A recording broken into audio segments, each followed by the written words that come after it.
আমার মেয়েকে তিলে তিলে ক্ষয় করেছে, আমার মেয়েকে তিলে তিলে ক্ষয় করেছে আলভির মা। আমার মেয়েকে তিলে তিলে শেষ করেছে ওই আলভি আর আলভির মা। বুক ফাটা এই আর্তনাদ একজন অসহায় মায়ের, যে মা সদ্য হারিয়েছেন তার আদরের কন্যাকে। হ্যাঁ দর্শক, অভিনেতা জাহের আলভির স্ত্রী ইকরার আত্মহত্যার পর এবার মুখ খুলেছেন ইকরার মা এবং তার পরিবার। বেরিয়ে আসছে এমন সব গা শিউরে ওঠা তথ্য যা জানলে আপনার চোখের পানিও হয়তো বাঁধ মানবে না। প্রাইম নিউজে আপনাদের স্বাগত।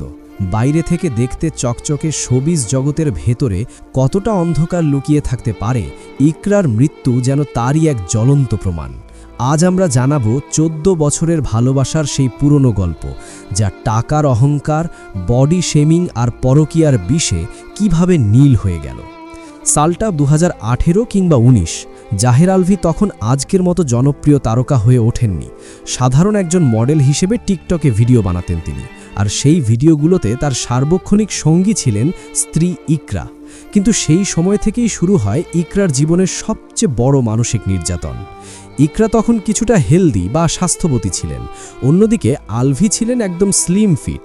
সমবয়সী হওয়া সত্ত্বেও ইকরাকে দেখতে আলভির চেয়ে বয়সে কিছুটা বড় মনে হতো, আর এই একটি কারণেই সোশ্যাল মিডিয়ায় চরম বুলিংয়ের শিকার হতে হয় ইকরাকে।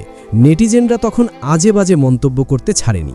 কেউ বলতো আলভি নাকি ইকরার বাবা টাকা দেখে তাকে বিয়ে করেছে, কেউ বা ইকরাকে কটাক্ষ করে বলতো সুগার মামি।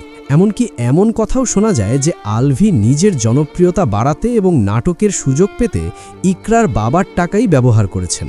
প্রযোজকদের মনোরঞ্জন থেকে শুরু করে নিজেকে প্রতিষ্ঠিত করার পেছনে ইকরার পরিবারের টাকার অবদান নাকি নেহায়েত কম নয়। অথচ সেই টাকার সিঁড়ি বেয়ে ওপরে উঠেই কি আলভি ভুলে গেলেন নিজের অতীত? আলভি যখন নাটকে জনপ্রিয় হতে শুরু করলেন, তখন তার জীবনে আসে নতুন মোড়। অভিনেত্রী ইসরাত আরা তিথির সাথে জুটি বেঁধে প্রায় 400টিরও বেশি নাটকে অভিনয় করেন তিনি। পর্দায় তাদের রোম্যান্স দেখে দর্শকরাও যেন মেতে ওঠে। অনেকেই তখন মন্তব্য করতে শুরু করে ইকরার সাথে আলভিকে মানায় না, আলভির উচিত ইকরাকে ছেড়ে তিথির সাথে সম্পর্ক গড়া। একজন স্ত্রীর জন্য এর চেয়ে বড় মানসিক আঘাত আর কী হতে পারে? দর্শকরা যখন এমন মন্তব্য করত, ইকরা তখন প্রতিটি কথার কড়া জবাব দিতেন। নিজের সংসার বাঁচাতে একা লড়াই করতেন।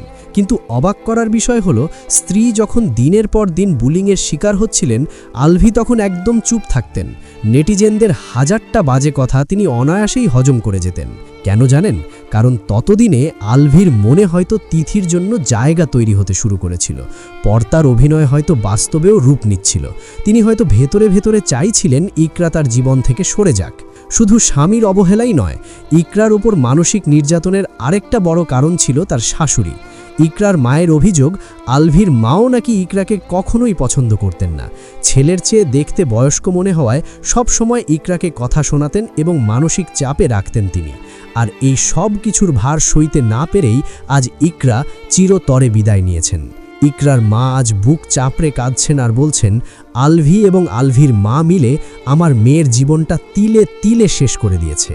একটু ভেবে দেখুন তো দর্শক, যে মেয়েটি শূন্য পকেটে আলভির পাশে ছিল, বাবার টাকা দিয়ে যাকে প্রতিষ্ঠিত করল, আজ তারকা হওয়ার পর সেই মেয়েটিকেই কেন বয়সের অজুহাতে বা শারীরিক গড়নের খোঁটায় আর স্বামীর পরকীয়ার জেরে দুনিয়া ছাড়তে হলো?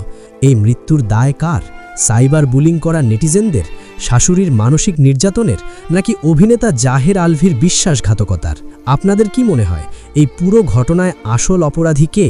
ইকরার মায়ের এই অভিযোগের পর জাহের আলভির কি সুষ্ঠু বিচার হওয়া উচিত?